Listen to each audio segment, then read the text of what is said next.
Excellent. So hello, everyone, and welcome to another conversation of the sixth cycle of conversations on corporeal architecture. My name is Maria da Piedade Ferreira, and today I am very glad and honored to introduce you to Fred Marks. Frederick Marks, AIA, lead AP, BD+C, is a visiting scholar and research collaborator at the Salk Institute for Biological Studies in La Jolla, California, in association with the Regulatory Biology and the Vision Center Laboratories. A licensed architect, he holds degrees in architecture and business administration. Mr. Marks is founding member and immediate past president of the Academy of Neuroscience for Architecture, ANFA. He is an advisor to the International Arts and Mind Lab at Johns Hopkins University Medical Center. Fred, thank you so much for accepting this invitation and being here today.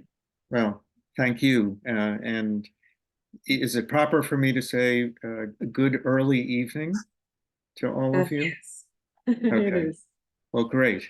Well, I'm here in Los Angeles, the town that's best known for Hollywood film production, and that's the subject of our presentation today. And I need to admit that I am not a specialist in this particular area.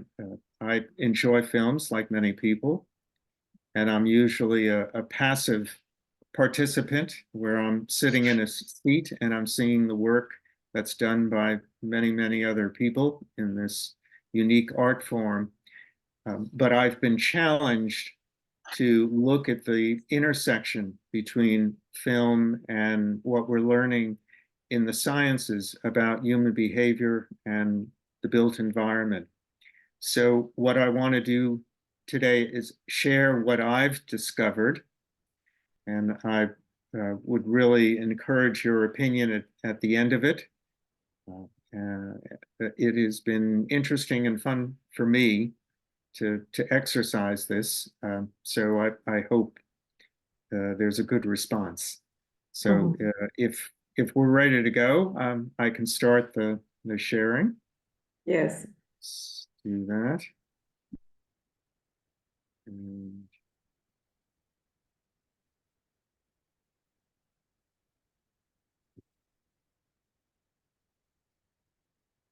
okay. So full screen for everyone, just to make sure that we're good. All right.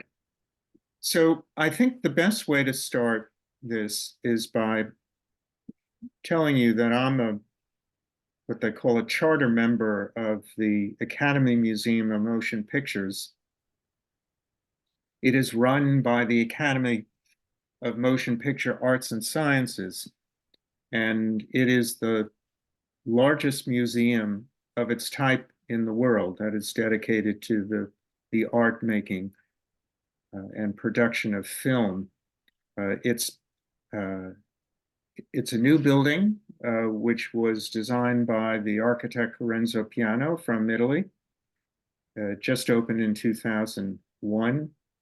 And if you look to the left part of your screen, you'll see actually two buildings. One is a former department store, which was converted to the practice of museum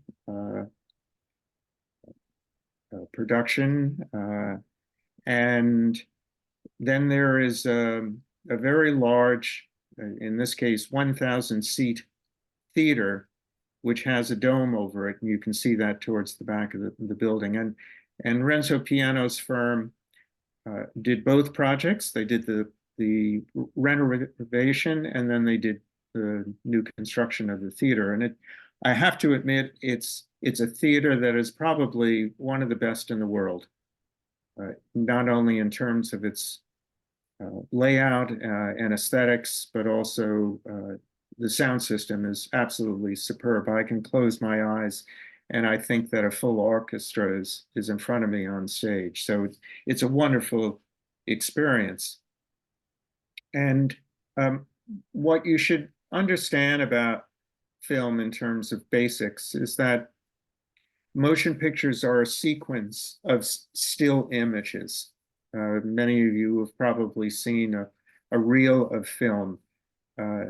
And it takes bringing that isolated image together, in this particular case, 24 frames per second. And this has to do with the temporal resolving properties of our visual system. Filmmaking itself was discovered in the very late 19th century, early 20th century.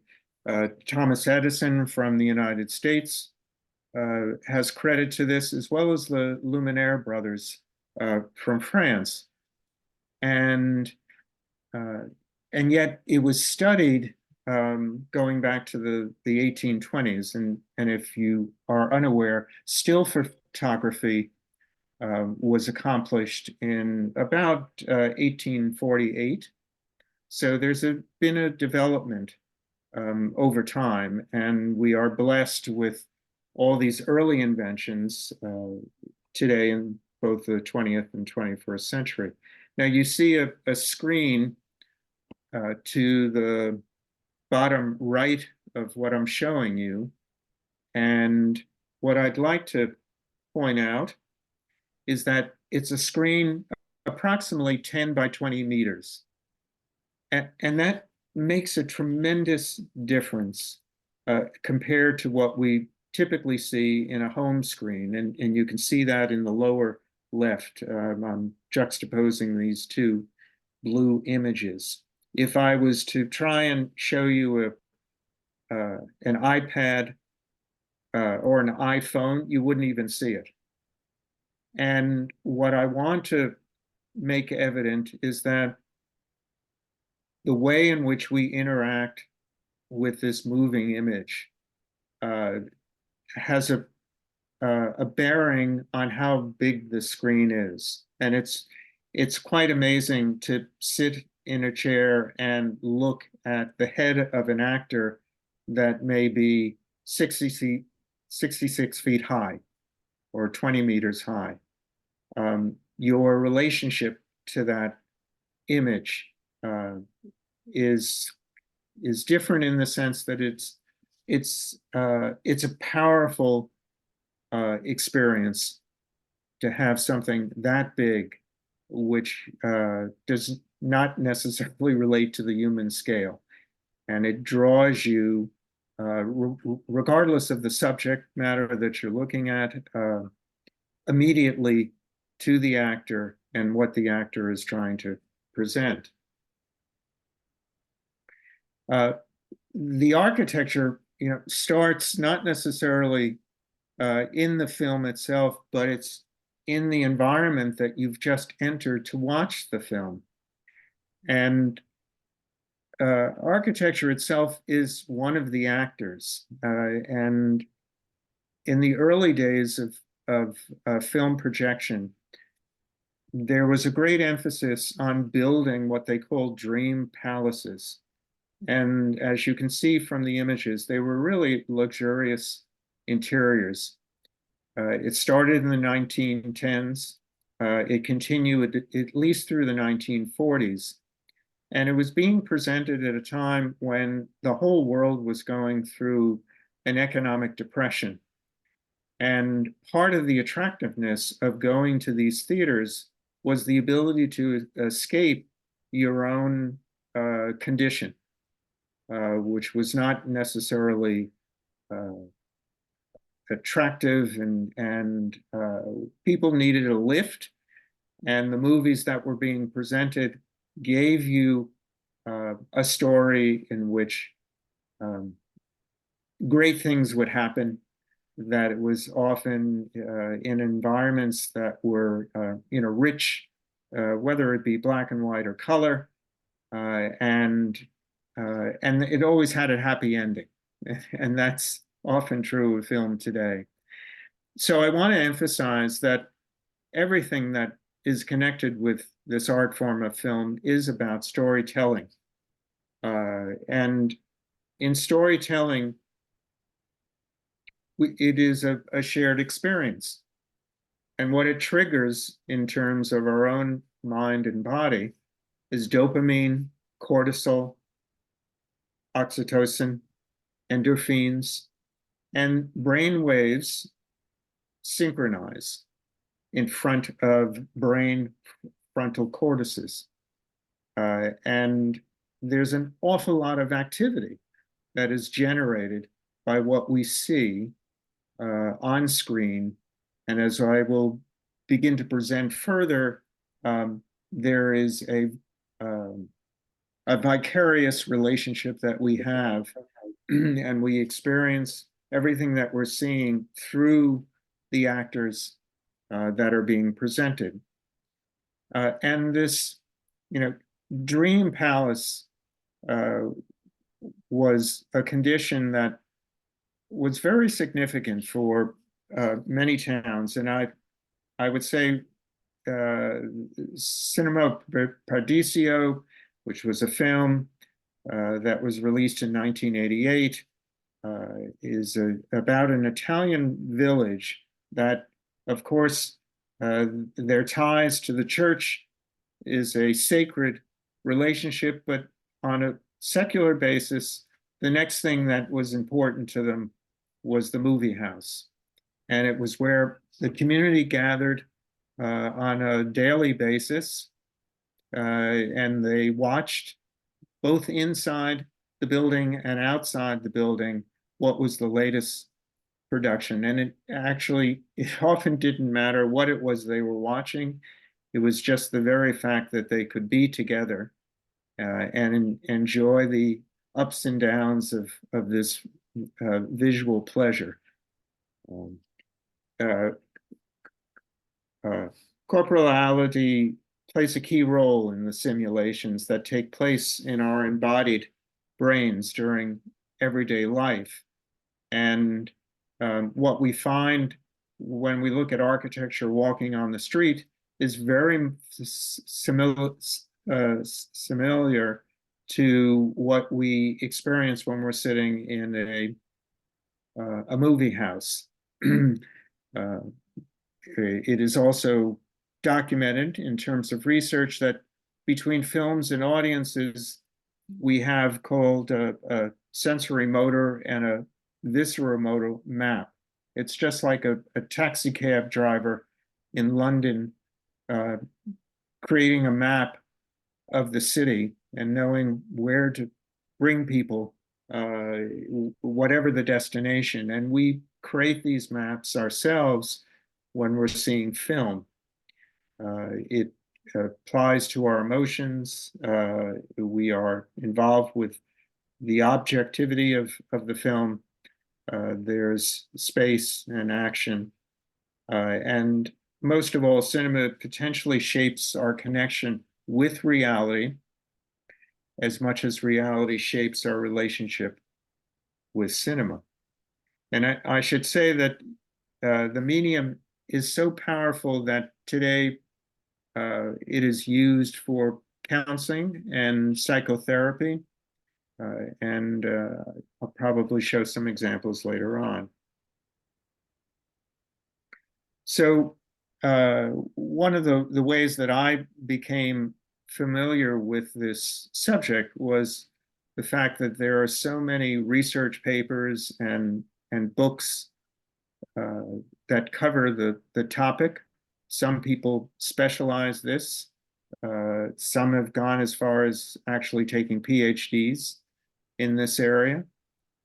So it's a well-researched area, and there are many schools, not necessarily outside of undergraduate and graduate courses, but they teach film, and you may have one at your university as well, because there are opportunities to teach more than what was actually produced, but it has, as we're discussing today, opportunities to discuss subject matters such as architecture, but deal with social issues such as gender, race, and class. So filming and editing, it's a visual narrative, and it only comes about through spatial coherence. I've mentioned that film is a sequence of still shots at a particular rate. If it's too slow or too fast, that you can't comprehend what it is that is being shown. So there's a very measured way in which a production is offered to you.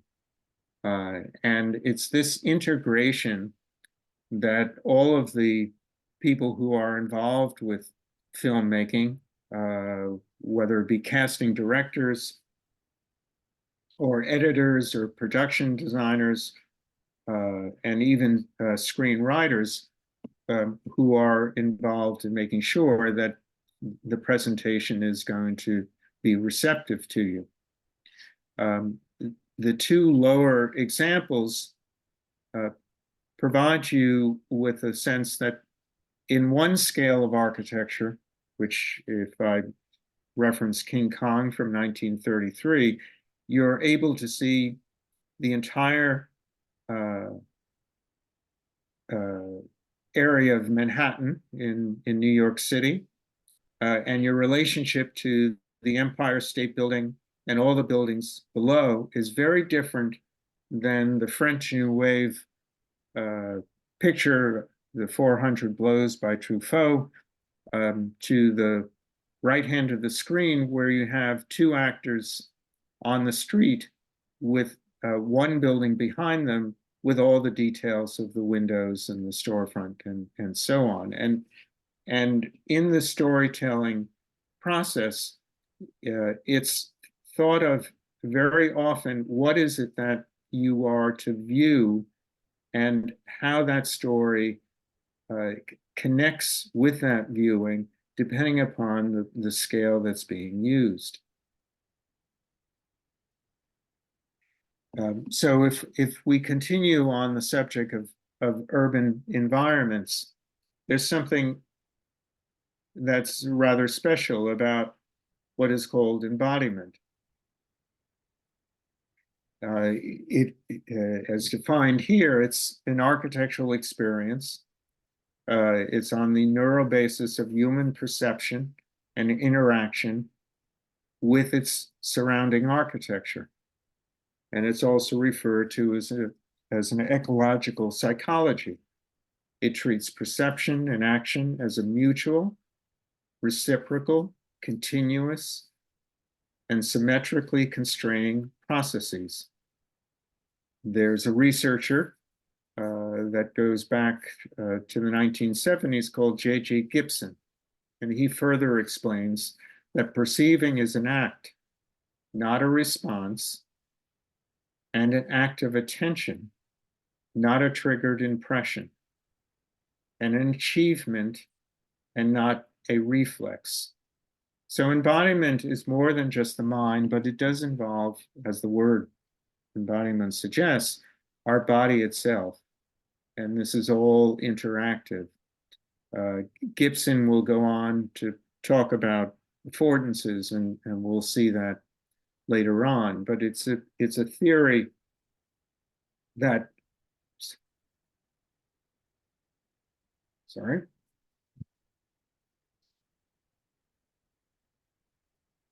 that has meaning in film, simply because what we do when we walk the streets, and I go back to the example of the taxi driver, we map what we see, and that map lies in our memory, and we're able to go back to those maps to understand the same place that we've been and know where we are. And in this particular case, it's part of our sensory motor system. So the research goes on to say that embodied simulation processes in the brain allow for the viewer to infer this meaning from the evidence provided by the film. So that evidence is if we had actually been there and we are recalling those circumstances based on our own personal memory. So film becomes part of our memory as we sit there and we watch it. And there are two examples that I've shown in the images to the left. The German director Fritz Lang worked on a film called Metropolis from 1926, and it was about the industrial age and how that was changing the human condition, particularly in the dense populated city, and how unfair in many cases working in the manufacturing sector was to the individual, that they had very little independence, that it was a very stressful condition. And in this particular case, there's a revolt in the story. And as we move through the urban space, we also experience what we see in 2002 from Spider-Man, that the human condition in the case of Spider-Man's activity is often compromised, that the people he tries to save are in danger. And it's because of the dense urban environment that these conditions exist. And he's there as a hero to help resolve it.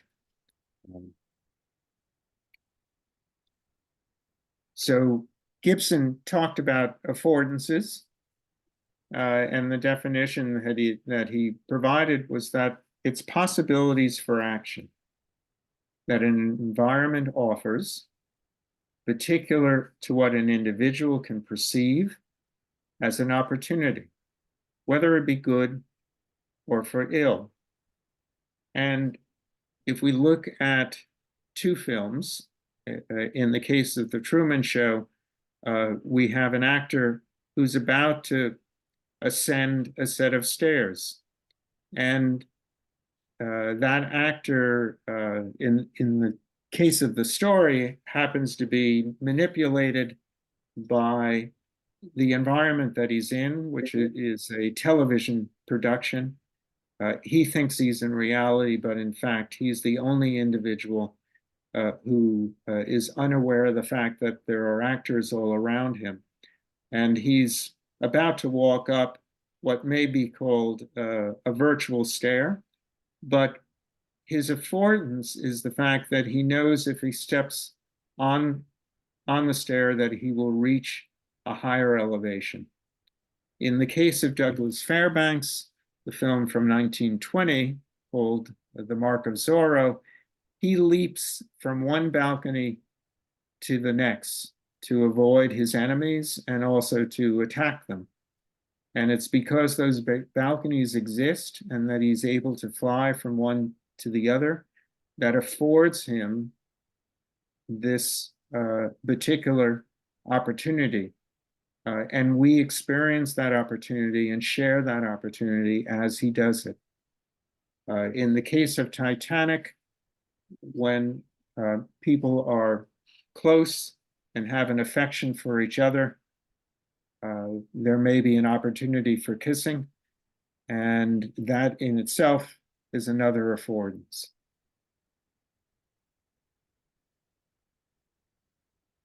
So empathy plays a part in filmmaking as well, and it is one of the attractors that brings us closer and closer to what the screen also provides. So the definition in this case is that it allows us to internally simulate or perceive the affective and cognitive, mental and emotional states of others. And this happens to originate in the anterior insular cortex of the brain. In the case of the Hunchback of Notre Dame, the Hunchback has a deformity. He lives alone in the Paris Notre Dame, and he is befriended by the most beautiful woman in the village, while the rest of the village is against him. And you can see his angst and anger and despair in the image to the right.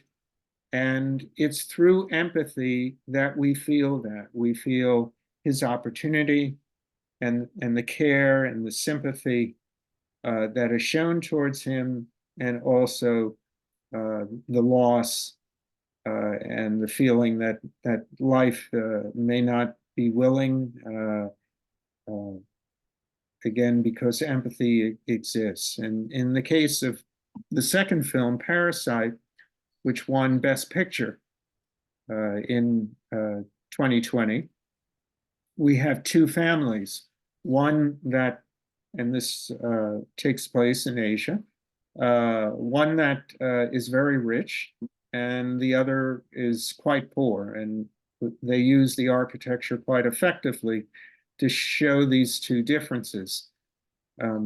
But what we find ourselves doing is sympathizing and connecting with the family that has very little, that begins to explore the family that has so much, but seems to be unable to enjoy their riches through a certain happiness. And it turns out that family bonds outside of architecture may be much more important than what money can offer.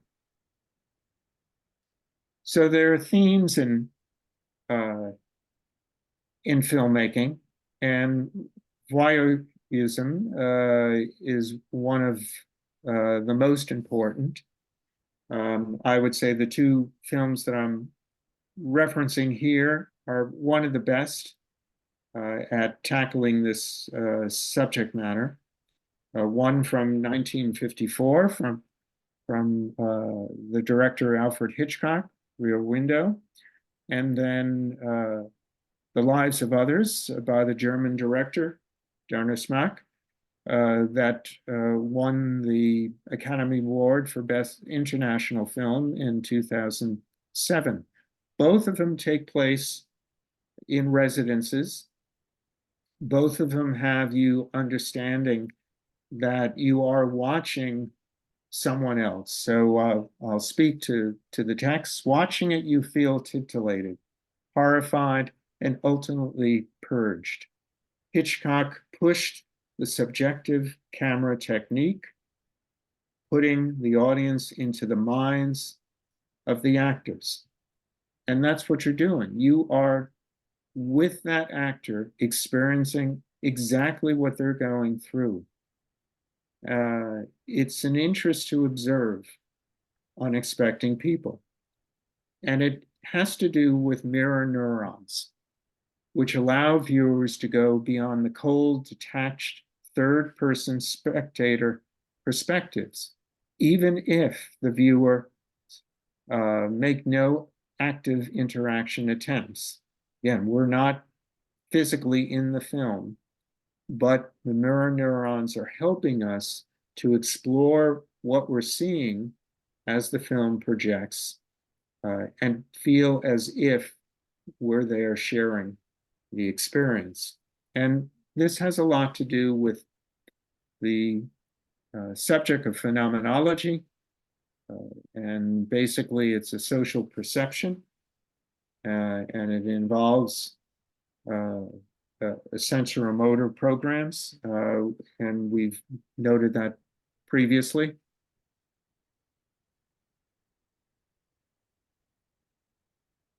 And as it applies to the residents as a theme, there are many other pictures that do the same thing, not necessarily as an obvious voyeur condition, but you'll find in these 6 different films, and there are many more that I could have provided you, different aspects of how the residents can act as a player, as an individual actor, along with the actual actors in telling the story of the film. Fountainhead is by an author, Anne Rand, who was a libertarian and believed very strongly in the architect Frank Lloyd Wright, being an individualist, making up his mind as to what the world should see and live in, and not take any interest from anyone who criticized him for what he did. Roma takes place in Mexico City, and it's about a family in a particular home, and similar to what we saw in some of the other films.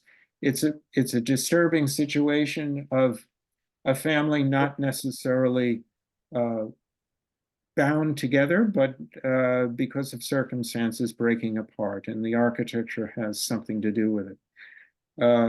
The film Un Oncle from France is a pantomime on the modernist architecture of its time in the 1950s. Woody Allen's film Interiors is a rather intense film about individuals in a series of private homes and their disturbing circumstances. Home Alone, on the other hand, is much more uplifting and laughable. And then Howard's End, which was from the 1990s, and a book by Ian Forrester, the English writer, is a very deep, complex story about a country home and how it relates to two different families. So architectural scale is important, as it is in real life, and it plays a part in movies. In this particular case, I'm showing two films that take advantage of the enormity of a certain space, and it has been researched that rooms with higher ceilings were more likely to be judged as beautiful, and activated structures in what is the visuospatial exploration and attention in the dorsal stream of the brain. In addition, open rooms were judged to be more beautiful. And in Pan's Labyrinth, we have our main actor entering just a glorious room. You might think of it as a cathedral, as part of her fantasy. And in Downton Abbey, we're in a large living room setting, probably 3-story in height.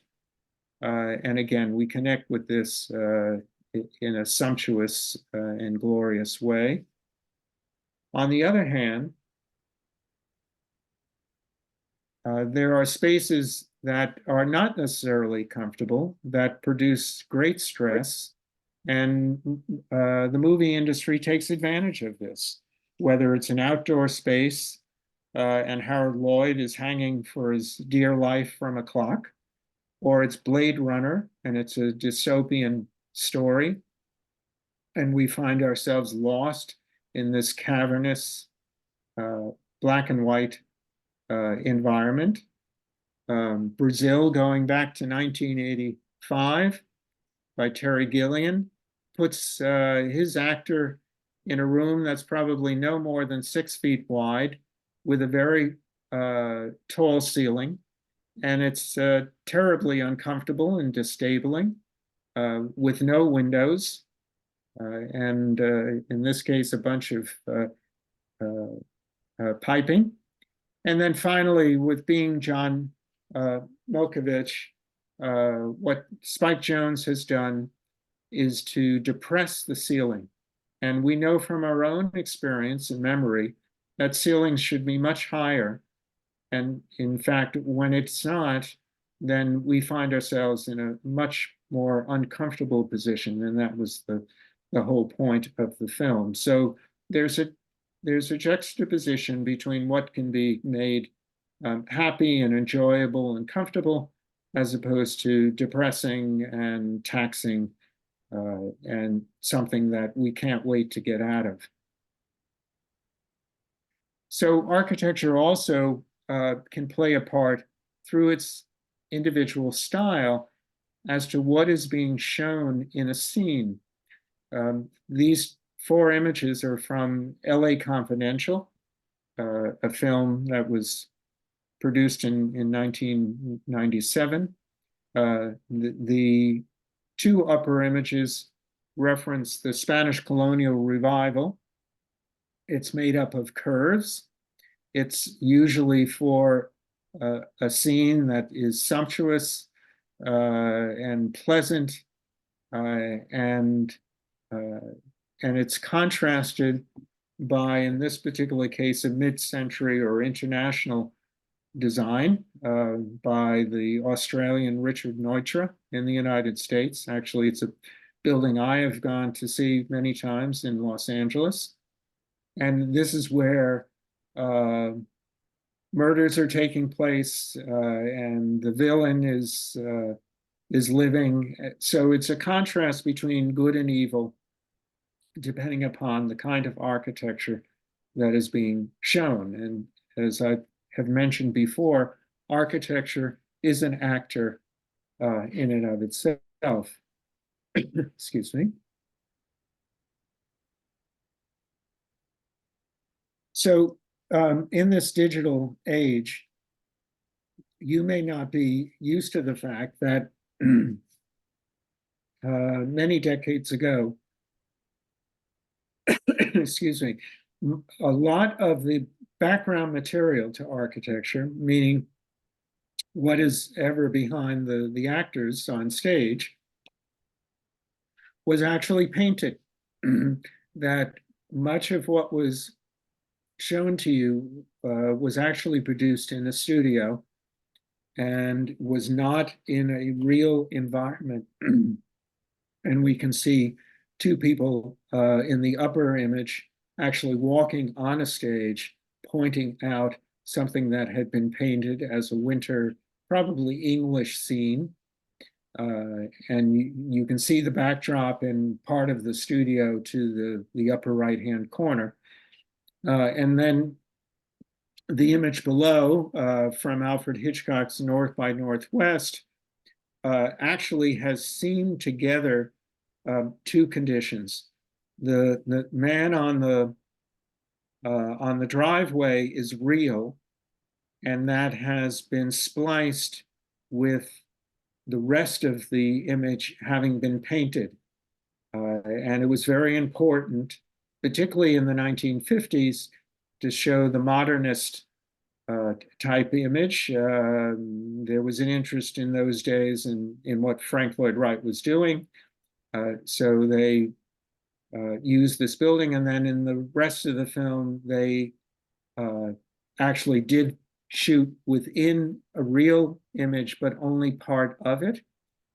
So the exterior is made up strictly for supporting the story that existed in this particular case. Now, I mentioned to you initially that the Academy had various branches. In this particular case, there are 19.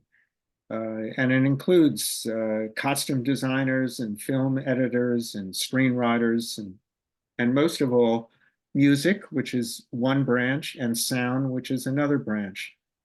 So if we look at what Steven Spielberg said to us, without John Williams, who is a composer, Bikes Don't Fly, which is from E.T., and nor do brooms in Quidditch matches from Harry Potter, nor do men in black capes. There is no force, as in Star Wars, and dinosaurs do not walk the earth, as in Jurassic Park. We do not wonder, we do not weep, and we do not believe. The moving image is extremely important, but it needs to be coupled with what we call a multimodal experience. And that's true of real life and architecture. And sound, in the case of film, is extremely important, and it is in terms of the city. When we hear the cars going by, when we hear the whistling of possibly sirens, and when we smell the food from local vendors, and so on. Sound makes a difference, and it's part of making the film less ambiguous, and it argues for a more dramatic experience. In the case of Psycho, there's a scene in which there's a stabbing of someone in the shower, but you never see the stabbing, and you only hear the sound. And that, as everyone admits, is far more effective than having the visual part of this drama. Now, film can be presented to you both in color and black and white, and up to a certain point, mostly through the 1930s, you only had one option, and that was black and white. But it is a really beautiful way in which to present an image, as you can see from Orson Welles' Third Man in the upper left. It is something that is part of the primary visual cortex, and it provides visual signals to the brain. What we have found is that research study shows us that the mere sight of black and white photos automatically elicited brain activity patterns that specifically encoded colors, meaning there is a relationship. Even when we're looking at black and white, what our brain is telling us or translating for us in color.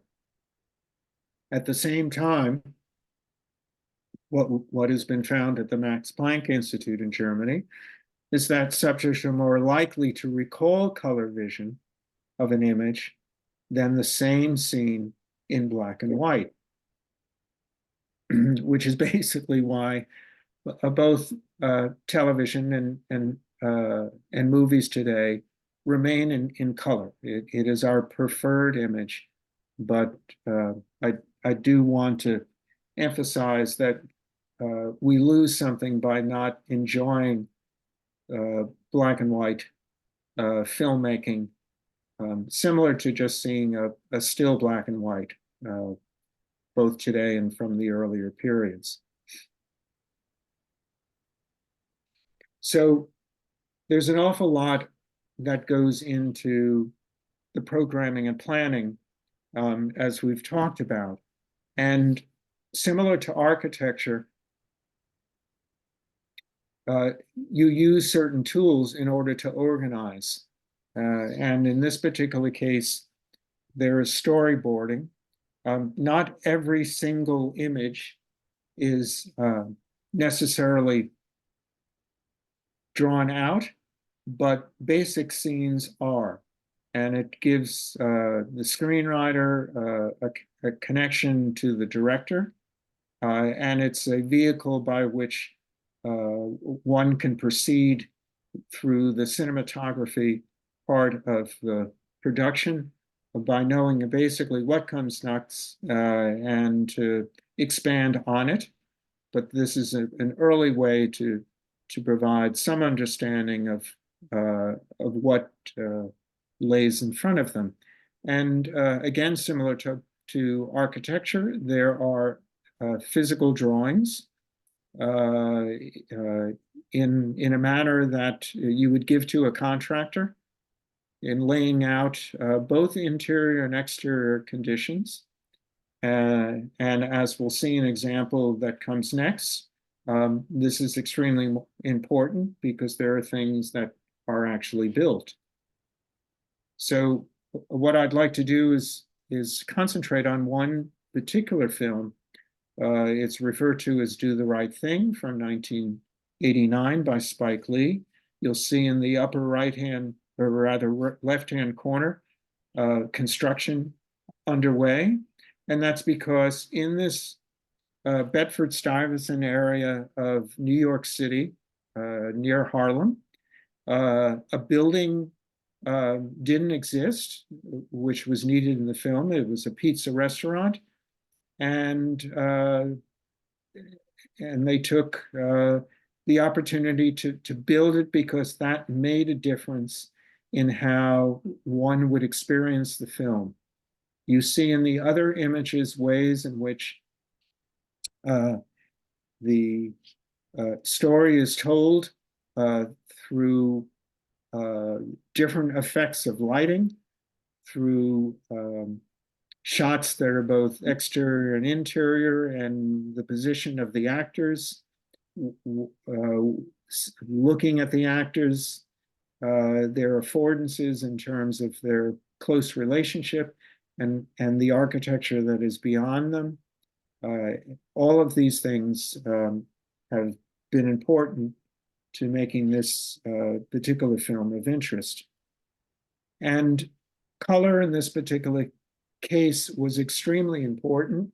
The point of the film, which lasted a time period of 1 day, was that it was the hottest day of the year in New York City, and the way in which to articulate that was through a deep color of red. Whether you were looking at a close-up of an individual actor, whether you were looking at actors at some distance, whether they were in interior in an apartment, or whether you were on the city street, it was continuously used as an effective way in which to give you a sense of what these people were experiencing, and possibly what you might feel yourself as you continue to watch the film. So I'll leave you with something that I found recently as an interesting book and documentary that was done by the German director Werner Herzog from 2022. And here he is, and Herzog, if you don't know, was the producer of Nomad from 2019, and Fitzcarraldo going back to 1982. Terrific director and taking great challenges in film. And here he is trying to look at modern neuroscience, dwelling on the mystery of how the brain generates thought, exploring the therapeutic possibility of neurotechnologies, along with the potential pitfalls and ethical dilemmas that they raise. What film will be in the future, I don't know, but we're probably already entering a time period in which the way in which film will be presented may not be in the dream palaces that I showed you before, but there is an idea that you'll be able to watch a film by wearing a very simple set of glasses, and the glasses themselves will be connected to your visual perception, and you'll have sound that is connected to your ears, and you'll be in one with this medium, and possibly exclude the environment that we are familiar with in terms of architecture, whether it be our personal home or it be the public cinema entirely. And of course, AI and augmented reality is also having its possibilities. So I'll leave it up to you to decide where you think you'll be going from here on out. So with that, I'll stop and allow you to ask questions. Thank you. Great, Fred. Maybe you can stop sharing your screen, please. So I'm gonna go then. Perfect. So thank you so much for this wonderful, deep, thorough, and so inspiring presentation. I let you go exactly at the rhythm you were going without worrying too much about the time, although we have a little less time now for the questions. Exactly because I didn't want to interrupt your flow, and I was really completely synchronized, completely synchronized with it. And here in the room also, our students were also very much into this mood. So my first question. So first of all, I'm really grateful that you took the opportunity to take this invitation and share also your love for film, which is also, as you know, one of my passions, and I believe that here in the classroom also as well. And it's so important exactly to talk and explore these connections between architecture and film. And you've also talked about the importance of sound, also exactly from the perspective of corporeality. What I find so interesting also about your presentation was what you mentioned, that when we are experiencing a film, we actually also experience it with our bodies. We experience it with our corporeality, and also not just the educational, but also the cathartic effects that film can have. You even have this quote apropos the films from Hitchcock, how the viewer goes through this experience and it's somehow purged from emotions, or Freud would talk about repressions probably. All of these material that a film can so insightfully convey. So my first question for you would be, as an architect, when was the moment that you realized that you wanted to explore these connections between architecture and film? Or do you think that your training and your knowledge as an architect has also influenced the way you perceive film? Mhm. I think the way I can answer that is that architecture encompasses so many art forms.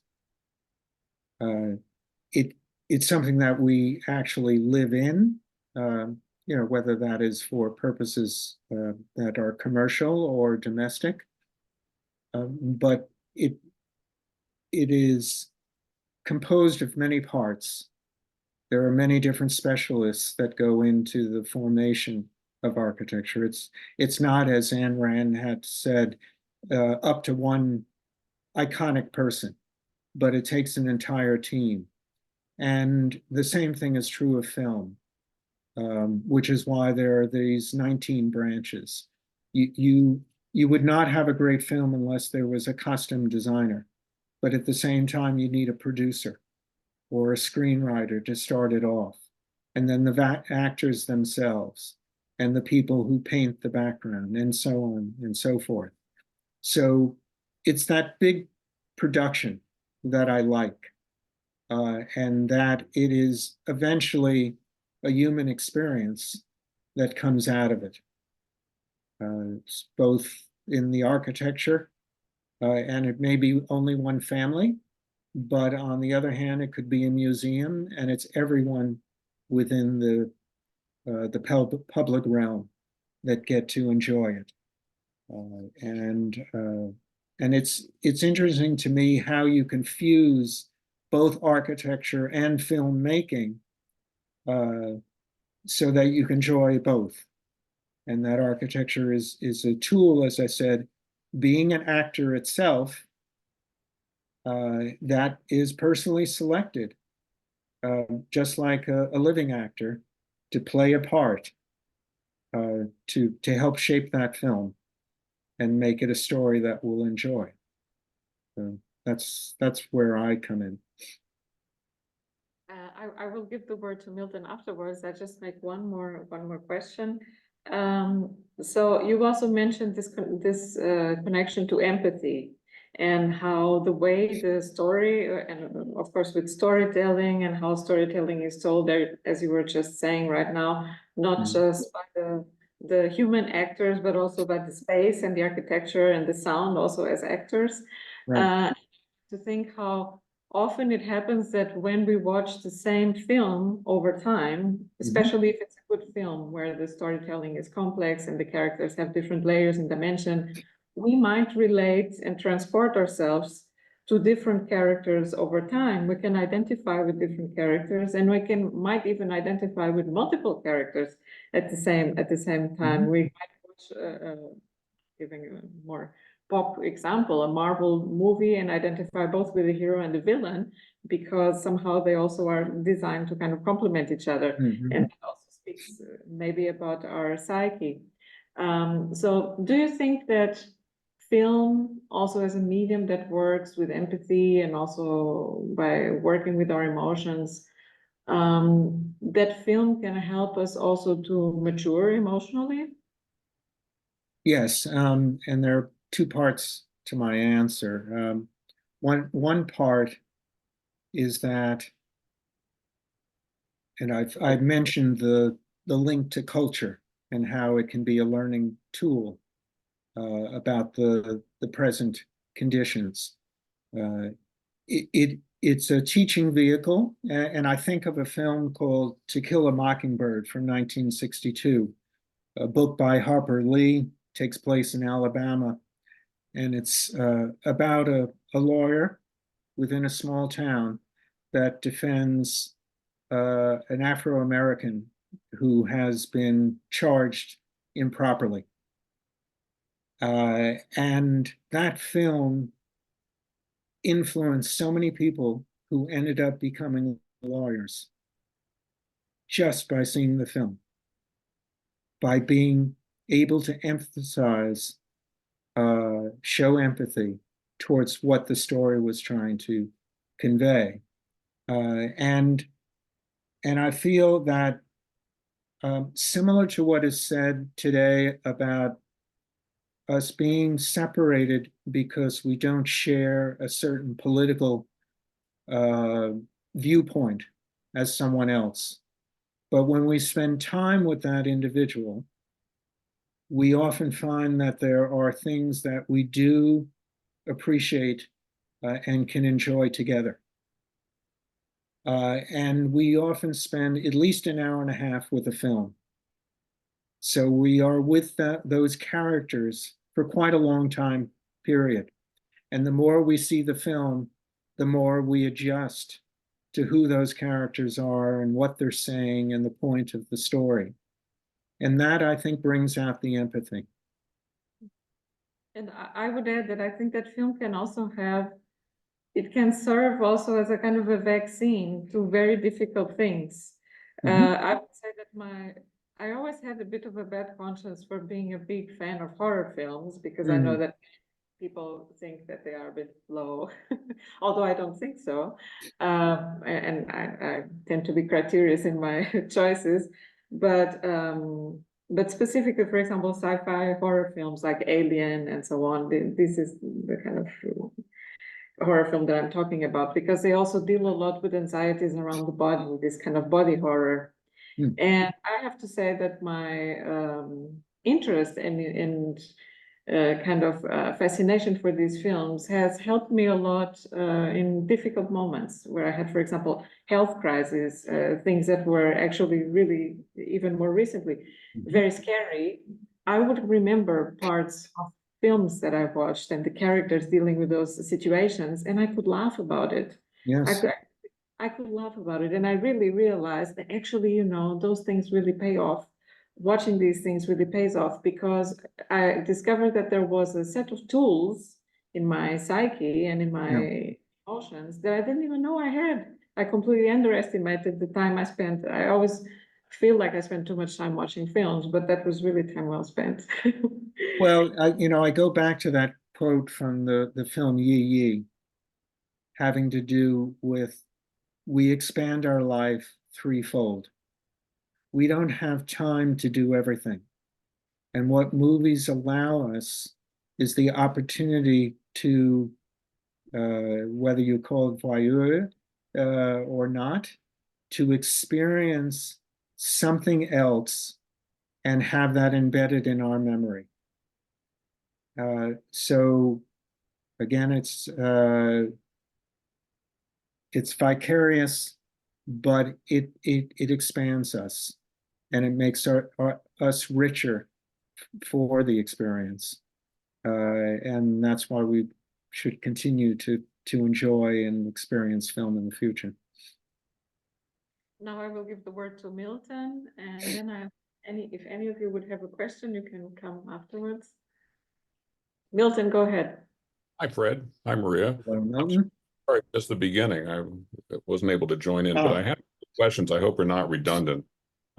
It's about the relationship of film to architects as well as architecture.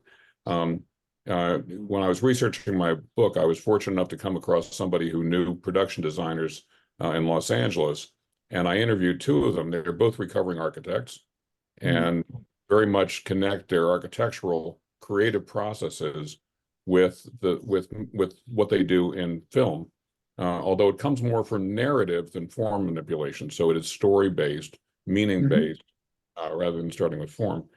So there's a connection in terms of the attraction to that process, that design process, I think, that architects have. And part of that is the release from constraint. Buildings are very constrained. Movies are constrained, but less so in important ways. The other thing I wanted to mention is that AI is having a huge impact on both film and practice, obviously.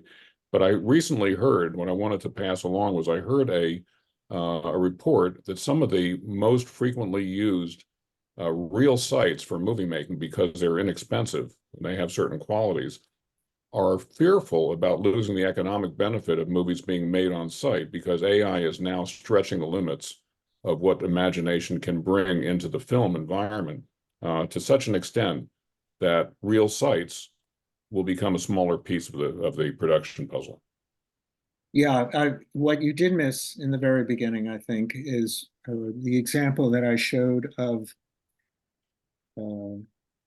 film background actually being painted, so that for a long period of time, both because of saving money and simply because transportation was much more difficult in the early 20th century when filmmaking was first getting started, you had to just build a big enough studio and paint your way through a background to represent where you thought you were, whether that was in outer space or somewhere in London or in the swamps of Florida or South America. We seem to be able to go back with more authenticity using the tools of today, such as AI. So we're going to go back to just doing it in the studio, but maybe it'll be more appealing, maybe not, because it's going to look real. But that is one of the changes that's taking place. And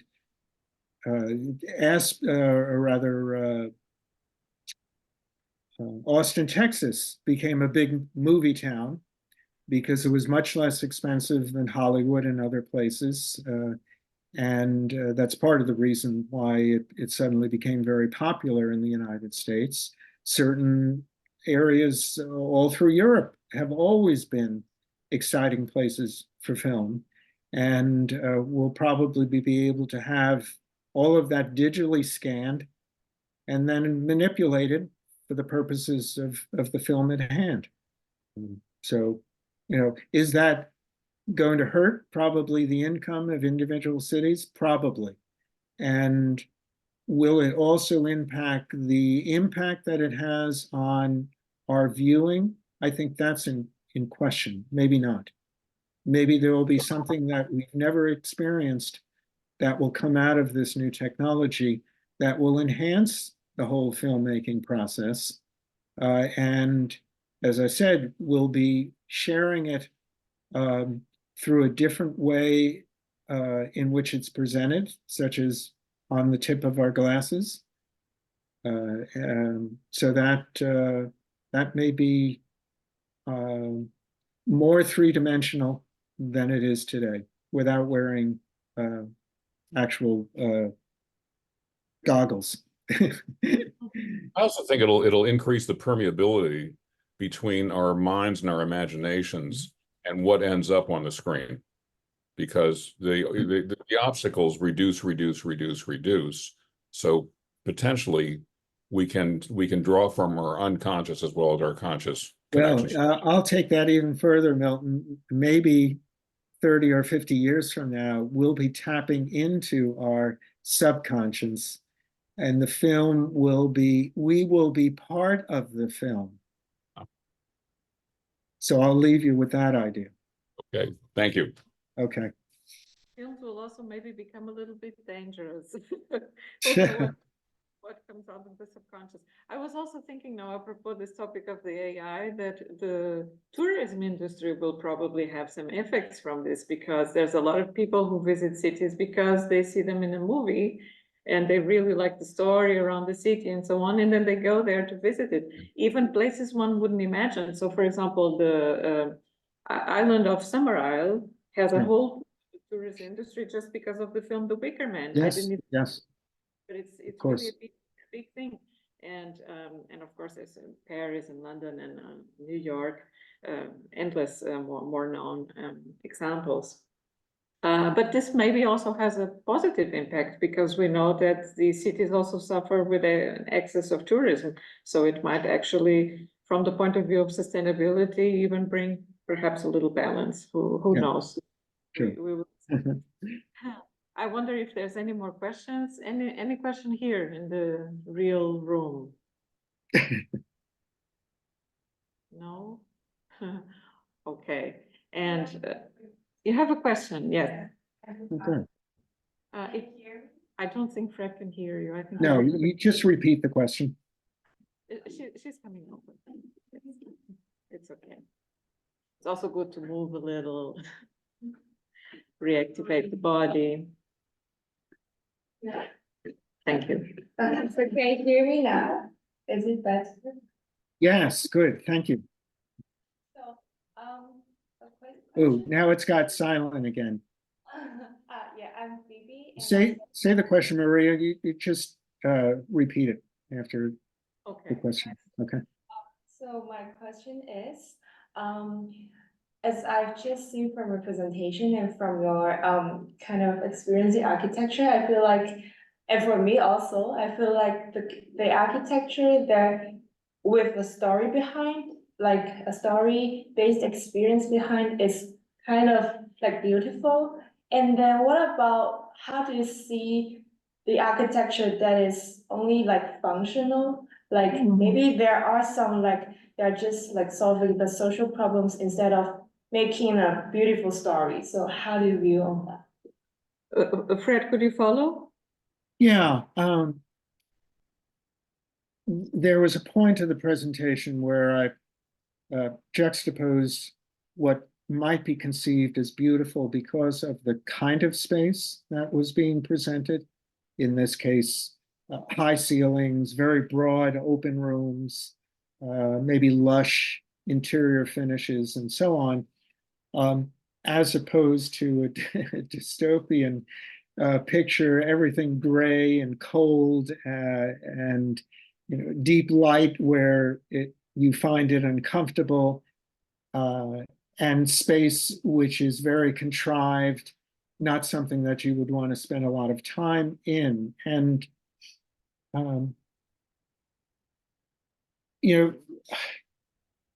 what we forget,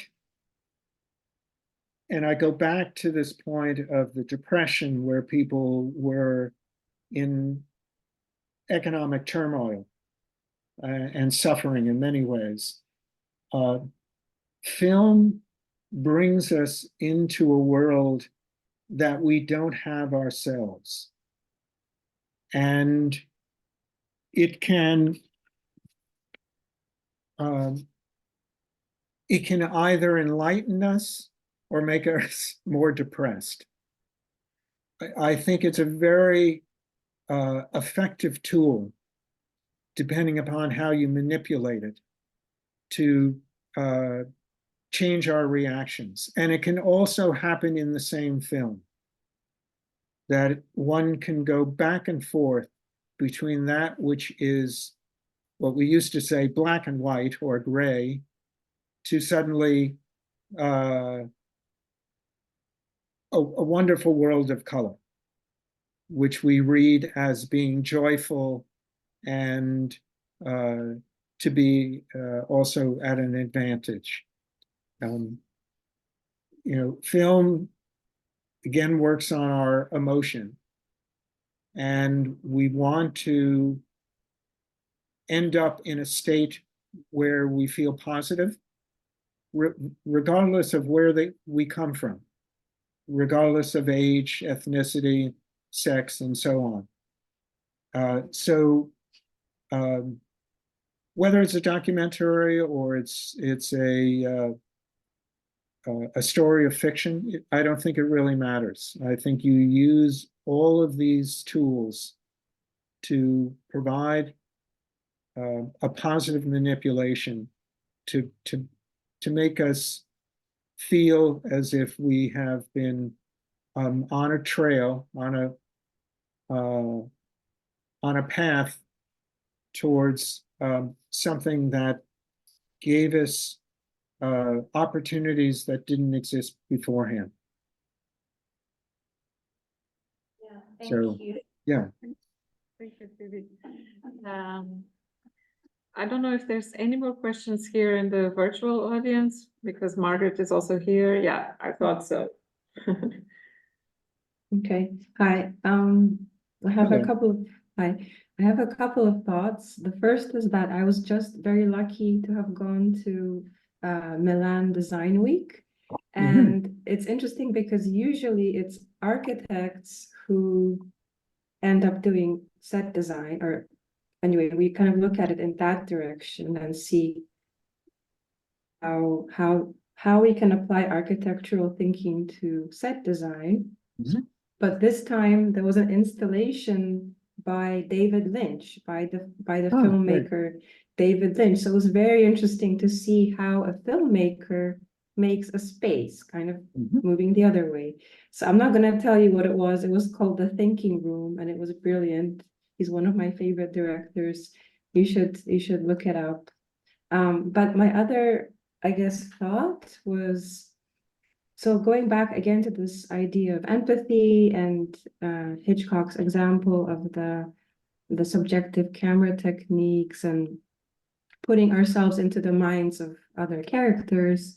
So it's interesting because I guess if you look at it in the kind of post-human context of like decentering or which challenges the anthropocentric view of the world, there's been a few films recently, and not so recently, that were sort of shot. The story was told from the point of view of non-human protagonists.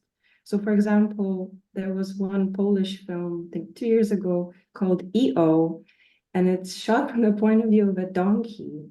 And it shows the journey of the donkey using camera work to sort of destabilize, I don't know, using sort of moving camera techniques and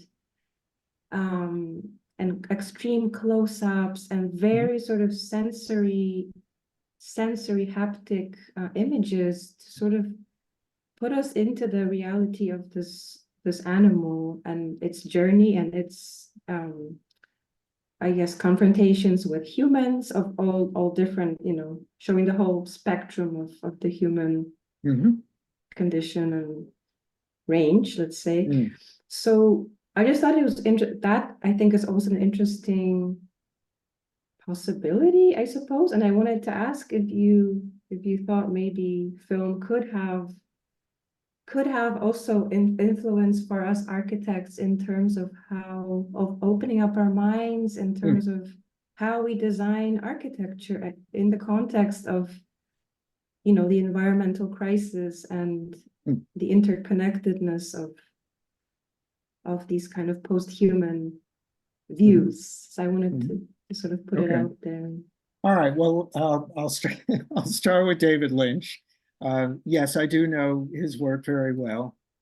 And in fact, I was just telling your professor that I went to see Eraserhead just about a week ago, which was his earliest exploration into film, and it's what put him on the map as a director. And David Lynch has been exploring, as others have, a different stage productions and is interested in the subject of brain theory as well as theater. So yeah, I do try and follow his work. So thank you for bringing that up. Now, in terms of post-human productions, I saw not long ago what's called the Fantastic Mr. Fox, which is an animated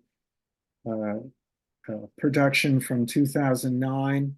Wes Anderson, who lives in Paris but is an American, has been doing some fantastic things in motion stop production. And the story is from the point of view of a fox and his family and his friends, and the fight that he has on his hand with 3 farmers that live in the area.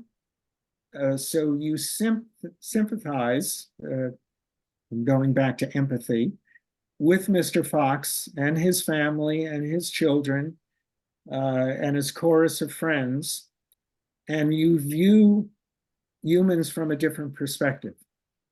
So I would say whether it's a talking horse or it's a fox or any other animal, there's much to learn. So I like that tool of storytelling. Glad you brought it up. Sure. So we have to finish for now because we are Okay. already over time here with the official time of the class. Of course, we could continue forever, and we will for sure continue these conversations at some point.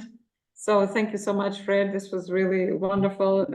Really enjoyed it so much, and I will definitely watch it again with my husband, who is also, as you know, an architect and cinephile, and I'm sure he will also absolutely love this presentation. So thank you, and thank you also for everything. All right. Well, thank you, students, and it was a joy to be here. Thank you, Fred. All right. Terrific. See you.